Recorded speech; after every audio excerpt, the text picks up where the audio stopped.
ભારત દેશ આઝાદ થયા અને વર્ષો વીત્યા, પરંતુ ગુજરાતના અનેક એવા ગામો છે કે આ ગામો વિકાસથી વંચિત છે. પરંતુ ગુજરાત રાજ્યમાં શાસનમાં બેઠેલી જે ભારતીય જનતા પાર્ટીના જે નેતાઓ છે એ નેતાઓ વિકાસની વાત કરે છે, વિકાસના બણગા ફૂંકે છે. પરંતુ જે પ્રકારે જે બનાસકાંઠા જિલ્લો છે અને બનાસકાંઠા જિલ્લાનું દાંતા તાલુકાના જે ગામો છે આ ગામોમાં વિકાસ આજે પણ માત્ર ને માત્ર નમૂના તરીકે છે અને આ વિકાસ કાગળ ઉપર છે. અને આજે આજ પ્રાથમિક જે સુવિધાઓ છે, પ્રાથમિક જે સવલતો છે, આ સવલતો સરકાર આપવામાં નિષ્ફળ જતા આખરે જે ગામ લોકો છે આ ગામ લોકો કલેક્ટર કચેરીના પ્રાંગણમાં ધરણા ઉપર બેઠા છે. તેની વિગતે વાત આ વિડીયોમાં કરવી છે.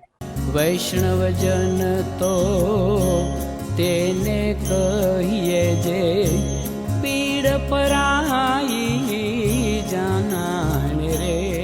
નમસ્કાર, હું છું દિનેશ ઠાકોર. નવજીવન ન્યૂઝમાં આપનું હાર્દિક સ્વાગત છે. દેશ આઝાદ થયા અને વર્ષો વીત્યા, પરંતુ જે ગુજરાત છે ને ગુજરાતના જે ગામો છે આ ગામોમાં હજુ પણ જે લોકો છે, લોકોને પ્રાથમિક જે સુવિધાઓ છે આ સુવિધાઓ નથી મળી. વાત છે બનાસકાંઠા જિલ્લાના દાંતા તાલુકાનું અડેણ જે ગામ છે, અડેસણ ગામના જે ગામ લોકો છે, આ ગામ લોકોને જે અનેક મહિનાઓથી રજૂઆત છે કે જે પોતાનું જે ગામ છે આ ગામના જે પ્રાથમિક જે સુવિધાઓ છે આ સુવિધાઓ ન મળતા જે સ્થાનિક લોકો છે, જે બાળકો છે, એ પોતાનું જે ભાવિ ભવિષ્ય જે ભણતર કહેવાય છે, ભણતર છોડી કલેક્ટર કચેરીના પ્રાંગણમાં ધરણા ઉપર બેઠા છે. અને આ જે ગામ લોકો છે, જે મહિલાઓ છે, જે યુવાનો છે, તેમની એક જ માંગ છે કે જે પ્રકારે જે સત્તામાં બેઠેલી જે સરકાર છે, આ સરકારના જે નેતાઓ છે, જે વિકાસના બણગા ફૂંકે છે, વિકાસની વાતો કરે છે, પરંતુ હકીકતમાં આ જે અંતરિયાળ વિસ્તારો છે, અંતરિયાળ વિસ્તારોમાં આજે પણ વિકાસ માટે લોકોને જે છે ધરણા ઉપર બેસવું પડે છે. જોકે આ તમામ બાબત છે, આ તમામ બાબતને લઈને ગામ લોકો આજે જે કલેક્ટર કચેરી છે, કલેક્ટર કચેરીના પ્રાંગણમાં ધરણા ઉપર બેઠા છે. તેમની જોડે વાત કરવાનો પ્રયાસ કરીશું.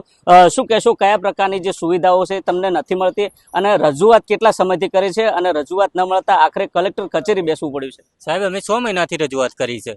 દોતામાં કલેક્ટર ઓફિસ, મામલતદાર ઓફિસ, ટીડીઓ સાહેબ ઓફિસ, બધી જગ્યાએ રજૂઆત કરેલી છે. 6 મહિનાથી અમે આ કાગળ લઈને જ ફરીએ છીએ, પણ અમારું તો કોઈ હોભળતું જ નથી ને.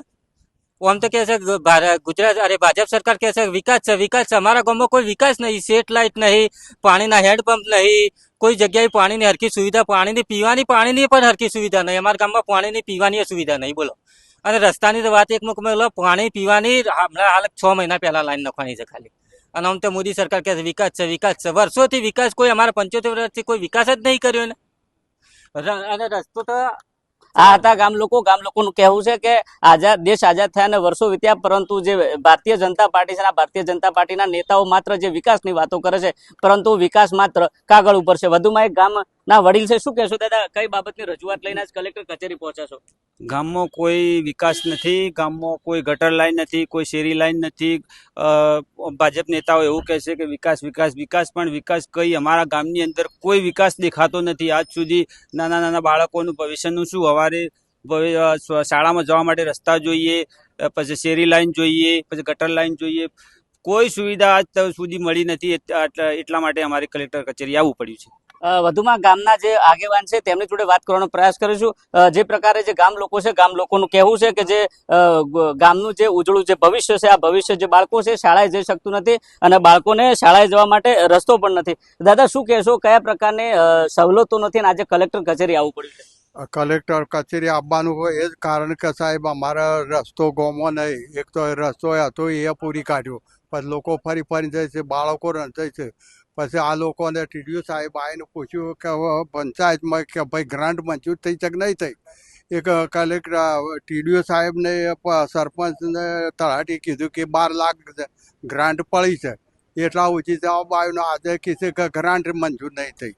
એ જ કારણ છે કે એ જ કારણ છે અમારા છોકરોનો રસ્તો થવો, આરસીસી રોડ થવો જોઈએ અને આ લોકો સુખ શાંતિથી રહી, એ જ અમારી ભાવના છે. બાજુ દાદા, શું કહેશો, જે સત્તામાં બેઠેલી જે સરકાર છે, સરકારના નેતાઓ કહે છે કે વિકાસ થયો છે, આ વિકાસ ગામ સુધી પહોંચ્યો છે ખરા?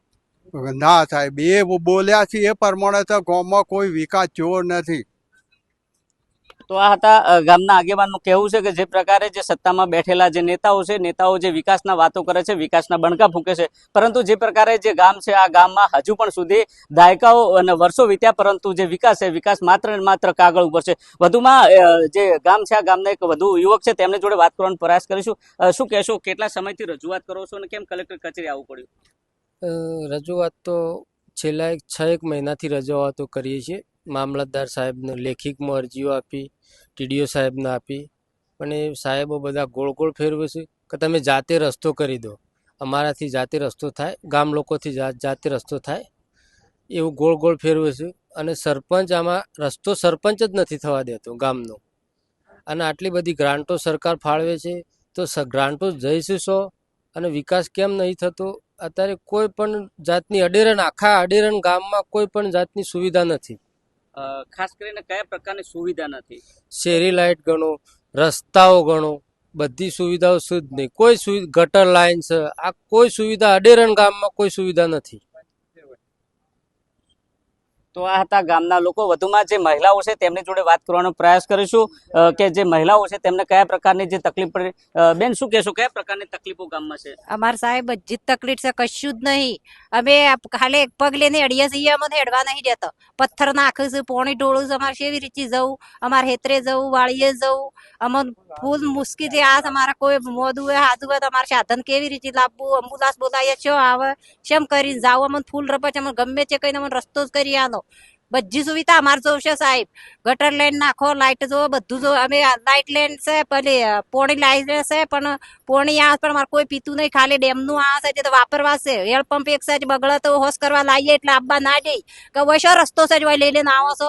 જે અમે માથા કરીને હેળ પંપ ની પેલો સાધન લાવીને અમે હેળ પંપ હોશ કરાવીએ, તાને અમે પોણી પીએ.